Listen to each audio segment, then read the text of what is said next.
Rumor has it that in every farmer or gardener is a child who loves to play in the dirt. That for me is an indication of your passion and your love for watching new life emerge through planting. By now, some of you who applied for the backyard gardening kit would have received your packages, and I'm just here to encourage you to get planting. Those seeds are not going to just grow themselves. And on that note, welcome to another edition of Jamaica Magazine. I'm Theodore Henry. Do stay with us for the next half hour as we uncover the pages of your favorite magazine program. The government of Jamaica is introducing shared corporate services to revolutionize the way it operates. Shared corporate services will utilize the latest technology, leaner processes and service standards to drive efficiency and effectiveness in the public sector. The Transformation Implementation Unit is working to streamline public services in 7 operational areas: human resource management, information and communication technology, asset management, procurement, finance and accounts, public relations and communication, as well as internal audit. Shared corporate services is a tried and proven way of improving the delivery of public services. The government of Jamaica is transforming to serve its citizens better. We're building a better public sector for all. Brought to you by the Transformation Implementation Unit. With the demand for skills in coding and software development growing worldwide, Jamaica is ensuring that the youth are being positioned to get a piece of the pie. And we're doing that through the Amber Heart Coding Academy. Here to tell us more about how you can benefit from this opportunity is Colonel Martin Rickman.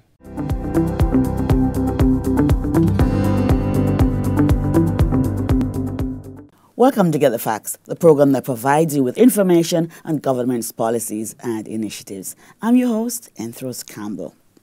Today we'll be talking about opportunities for training and job creation in the area of coding, especially for young people, and prospects for development in this industry.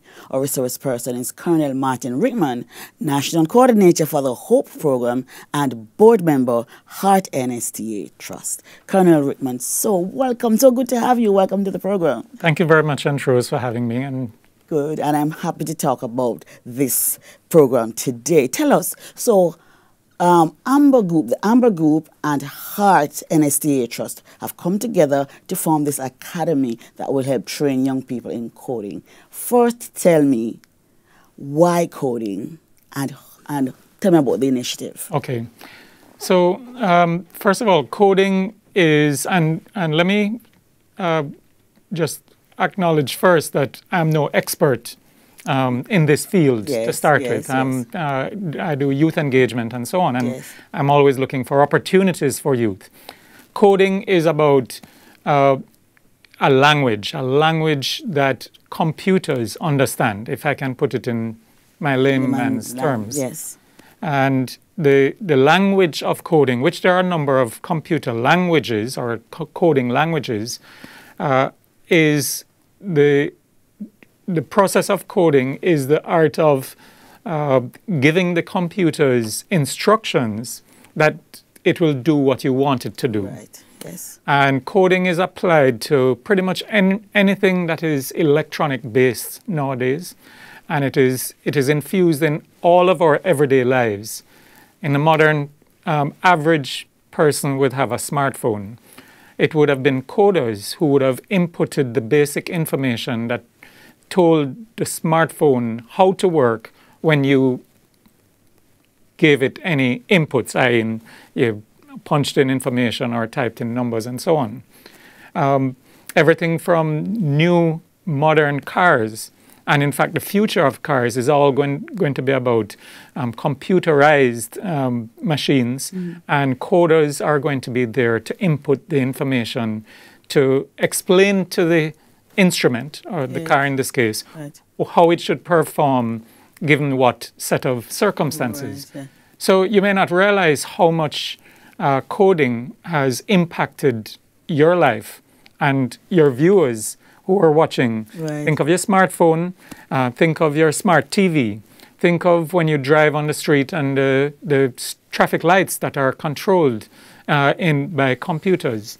Think about when you go into supermarkets and certain certain instruments that are used to record you and so on. Coding, really and truly, is now everywhere. So that's really what this is about. This represents a huge marketplace globally, and this is an opportunity for us to especially find the young persons who, we know that young persons are more tech savvy these days and so on, to get them formally trained in this area. You can call it coding, software development, computer programming, that they are potentially employable now in the global marketplace for this line. Right. But how did you come up with the partnership, Amber and Heart NSTA Trust? Okay, so it started when the Amber Group, so Amber is a company that is already doing quite a lot of coding and worldwide for worldwide conglomerates already. They're a Jamaican-based company started by a gentleman by the name of Dushyant Savadia, who has now become my good friend in this regard. And he approached the Office of the Prime Minister, where I work, about doing a partnership such that he could provide training for young persons to do this. So, of course, I was drawn into this mix, and it actually went perfectly along the lines of where the HOPE program and the Heart NSTA. Because I was going to ask you what is the link between the HOPE program and this program. So, as you had mentioned at the start, I'm a board member of the Heart NSTA Trust. I'm also the national coordinator of the HOPE program. So this fell right in line with our vision for training young persons in new and emerging skills that are required globally. And why not put Jamaica at the cutting edge of technology? So you have the Amber Group, you have the Heart NSTA Trust as the main partners. You have the HOPE program, who the persons are engaged under the HOPE program's modus operandi of training and internship. And then you have what is called the Art of Living Foundation, which is a global foundation for social intervention and the training of minds in conflict resolution and the softer skills. Let's call them the employable skills. So it really is a beautiful combination. Really great combination. This program is going to be online? It is online. So this first cohort, which we are calling a pilot, is being done as a residential course. Okay, because when we decided to start out and we're doing the first 100 like this, we have to provide the participants with computers so that they can learn this coding. The instructions itself is going to be done via online modalities, but their actual practice and so on are going to be with these computers. And so for a number of reasons, and because we're doing it for the first time, which means for us, we're also in learning mode as to how to conduct this kind of training. Remember, although we have had Jamaicans who have become coders, and there are small coding practices happening around, even in Jamaica, we're looking to now expand that significantly. So we have them being immersed in this training in a residential facility, being trained by mainly on an online modality, where they're being trained by master coders from around the world. All right, let's take a break. Let's take a break now. We'll come back with more information on coding. It's the buzz now with our young people.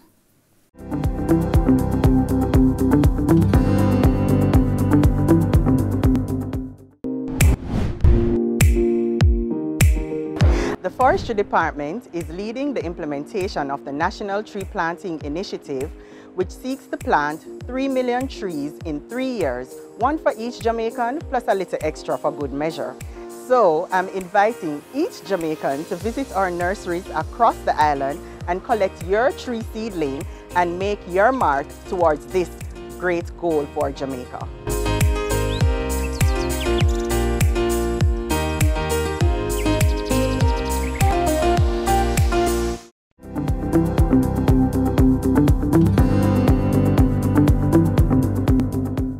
Welcome back to Get the Facts. Thank you so very much for staying with us. Now, we're talking with National Coordinator for the HOPE Program and Board Member of Heart NSTA Trust, Colonel Martin Rickman, about coding. So tell us, how many persons do you intend to train? Okay, so in this pilot that we have just started, I think I mentioned before that we're starting with a cohort of 100, yes. Broken into 2 cohorts of 50 each. Yes. The overall intent, however, is to train, I want to say, upwards of, well, thousands of persons over the next 5 years. Excellent. We have set, and I know it's a very ambitious target anyway, of 20,000 young persons to be trained in coding over the next 5 years. Yes, yes. How do people get in the program? Okay, so they can apply to the program through the Heart NSTA Trust. There is an email that has been set up for it, which is amberacademy@heart-nta.org. That is Amber Academy, AMBERACADEMY, at heart-nta.org. Yes. So who are you looking for, though? Do they need any kind of qualification? Who are you looking for? Actually, the qualifications to get into coding is not as, for some of us we think it's highfalutin and, all of these qualifications. Really, you have to have an inquisitive mind, a creative mind. You have to have, I would say, basic high school diploma sort of level. You have to have a mind certainly for IT and related computer skills and so on. But you really, above everything else, you would want to have these persons to have a drive, to have ambition to be in such a program. Yes, and you're going to be giving them some kind of test at the start to decide if they qualify or not. That is correct. Yes. So when we select persons for the various cohorts, we go through certainly an initial set of interviews and so on that determines their high school passes and so on. So it's not the amount of subjects that you have will get you in or cause you not to get in. Then we take them through a psychometric evaluation, and this psychometric evaluation gives them certain sort of tests to determine their cognitive ability, their problem-solving ability, their creativity, and their innovative mindset, or the potential for them for those skills to be honed in a coding academy. Right. And so we go through that process, and then we do a final interview with a different set of persons just to make sure that where they want to go and where we want them to go is along the same path. Yes. How long is the program? The current program that we're doing, and again, we say it's a pilot program, and so we're subject to change, but right now it's set at 6 months as the initial training phase, with another 6 months of internship where they will be coding, practicing in the field of coding alongside experienced coders.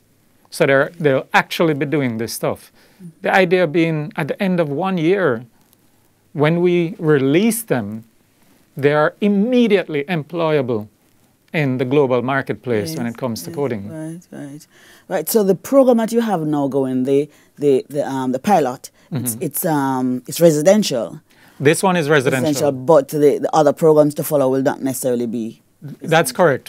Since it's the pilot phase, we wanted to learn from it.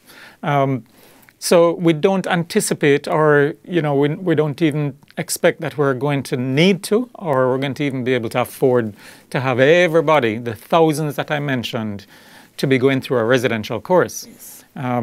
So we're taking it slowly, putting these in an immersive environment so we can get that feedback, and then now we're going to be expanding outward. I must mention here as well that we're expanding out into a number of other areas, including, for instance, the Ministry of Education. Yes. And in fact, we have already met with the Minister, Favour Williams, along with her team, the Permanent Secretary and the Chief Education Officer, about implementing certain elements of this program in various levels in schools. So we're starting, of course, in the primary level. So we're looking at what we can do in the primary levels to get the younger children along that path. And I must add on that is that the PEP, or the National Curriculum Standards, where we're going with our young children now, follows exactly along the same path, because it's all about critical thinking, the creative mind, and the innovative mindset. We're also going to be implementing in high schools or in the secondary school systems, so at various grade levels, because we see the high schools being a feeder to the general program of getting those numbers so out. Persons, you have the first cohort being trained now. Yes. And you just told us how we can get in the program. How soon will you start the next? Okay, so we expect to start the next of this cohort. So the first 50 is in. We have another 50 that is to start in around May, May or June. We are also looking to start the school's curriculum training as early as March. Yes.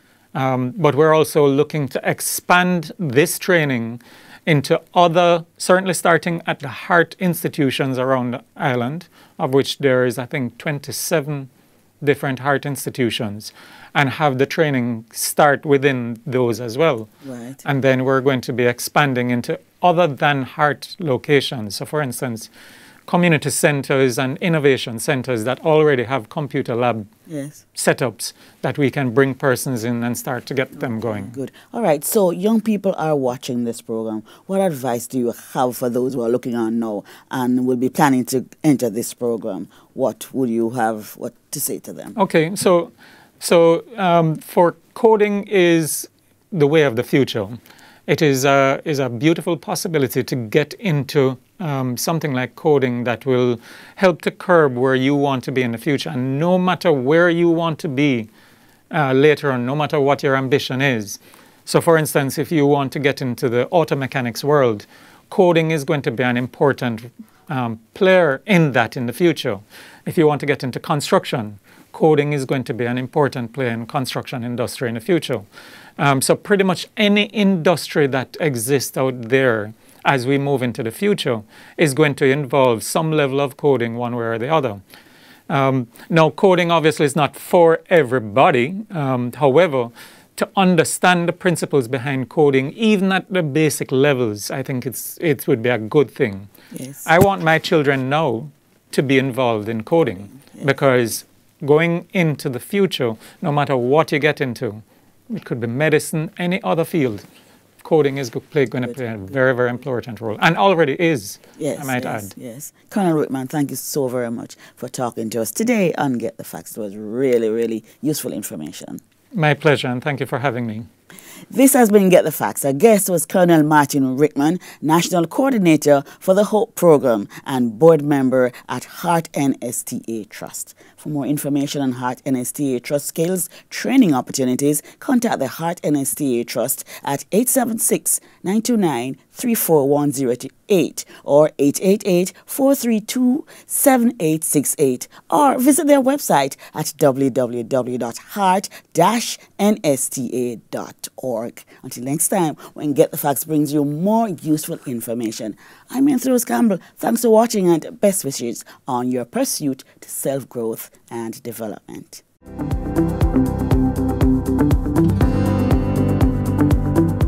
The role of the DRF in violence prevention in our society is to mediate. We believe that mediation is really a very good thing in terms of resolving disputes at the court level, at the parish court level, and at the Supreme Court level. Now, let me tell you about some of the matters that may come at the parish court levels. You and I live in a tenement yard and a fight. We report the matter to the police, it goes to court. The judge may say, well, you know, you are just probably a teenager. Go to mediation and see if you can get a settlement. Because if you can agree, then you won't have a criminal record. We urge everyone, all our offices, come to our offices, no matter how simple the matter may be. Come to us, we have persons who are trained. The Jamaica Council for Persons with Disabilities works hard to ensure persons in the disabled community are safeguarded and included in all aspects of life here in Jamaica. Watch this next feature to find out more about one such initiative.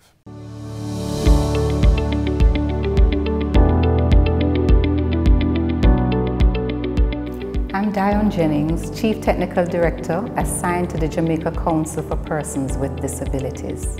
When we protect, promote, and secure the rights and well-being of persons with disabilities, we move closer to realizing Jamaica's Vision 2030 goals, that of fostering inclusion, independence, access, and full participation of persons with disabilities in all spheres of national development.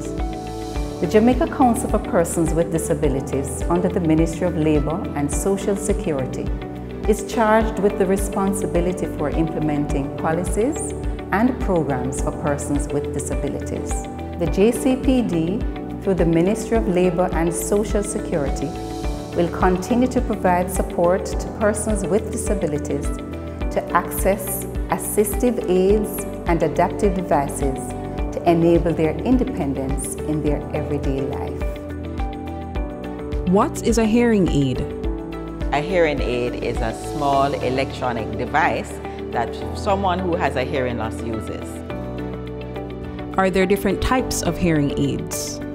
There are different types of hearing aids, and usually they are associated with the type of hearing loss that you have. The behind the ear can be used by anyone who has any levels of hearing loss, from a mild to a profound level.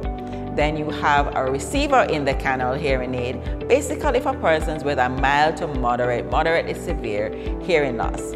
They may have a bud, and if you have a greater loss, then a custom-made mold is attached to the RIC hearing aid, which is a receiver in the canal.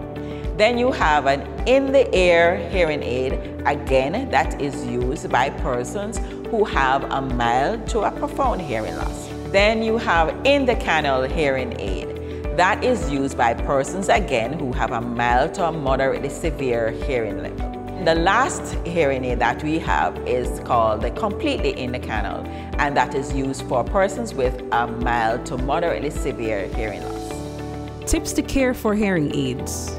There are different types of hearing aid, and all of them are taken care of the same way, in the sense that they all use a battery, and you're not to use any liquid on the hearing aids.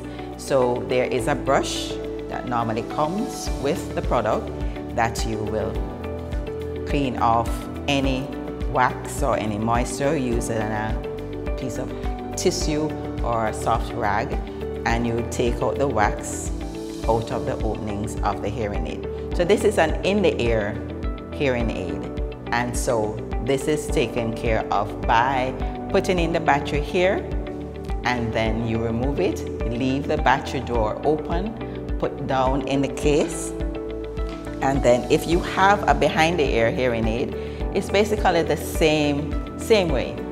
You have the battery door, and you remove the battery, you have the brush, you clean around the tips of the hearing aid, and you clean by the opening of the hearing aid, and you do not use any cleaning agent on the hearing aids.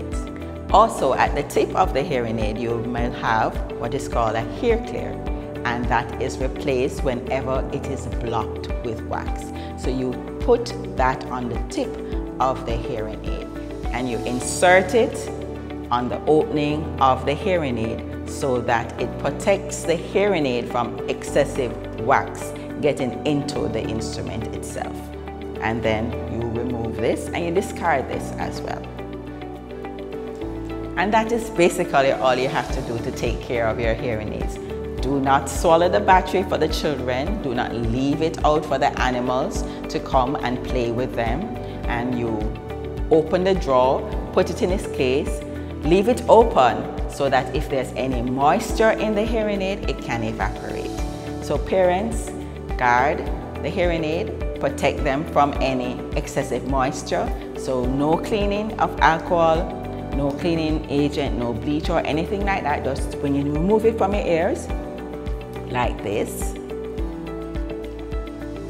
You take it out, you open the battery drawer, remove the battery, and you put it down in the case.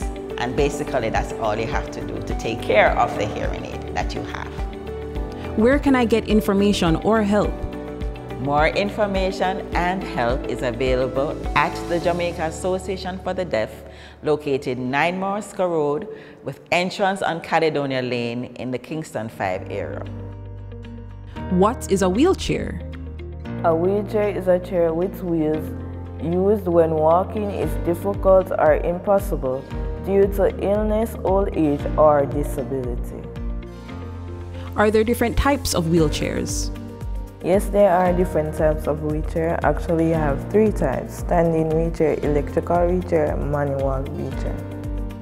Tips to care for wheelchairs.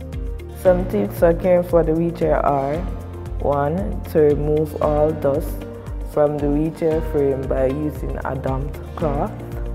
2. Check the tires to ensure that they are still hard. Use a bicycle pump to add air if necessary. A production of the Jamaica Council for Persons with Disabilities, a department of the Ministry of Labour and Social Security.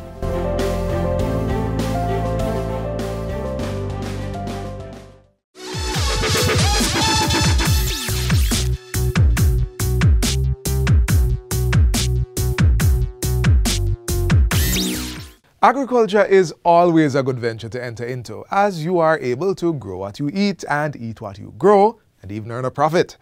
Right now, during the pandemic, planting in your backyard is being encouraged by the Ministry of Agriculture. But even if you don't have any space in your backyard, utilizing your plastic containers is an option. Heart NSTA Trust has a program just for you to get started, and it's called Crop Production Level 1.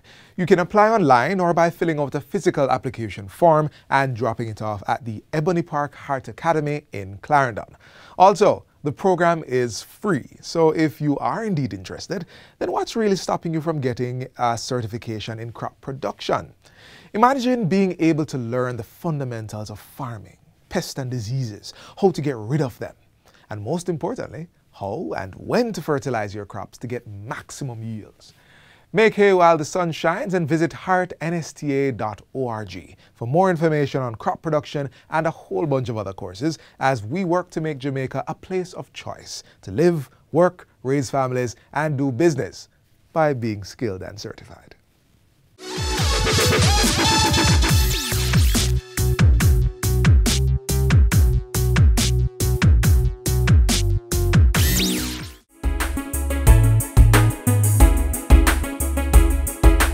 Is a program that allows businesses, especially in quick service industries, especially for food preparation, to operate outside of curfew restrictions. We believe this is important. This is in line with what the Prime Minister has articulated time and time again. The Prime Minister has sought to balance lives and livelihoods, as has the government, to ensure that there's business continuity and that the recovery period after COVID is not longer than it needs to be. COVID has cast a dark cloud over the whole world. We believe this is a silver lining and a project that can develop and further the delivery economy. We have a lot of work to get it right, which is why it is a pilot. But we're working around the clock to bring the pilot island-wide and then to allow the Prime Minister to be able to officially launch the project. It is at the test stage, but we'll be launching soon. ENDS, E-Commerce National Delivery Solution. This is where the magazine ends for today, but if you would like to see more content like this, visit our YouTube page. We also have all the latest news and updates on our social media pages and on our website, which you can find at jis.gov.jm. On behalf of the entire production crew, I'm Theodore Henry. Thanks for watching. This has been a production of the Jamaica Information Service, the voice of Jamaica.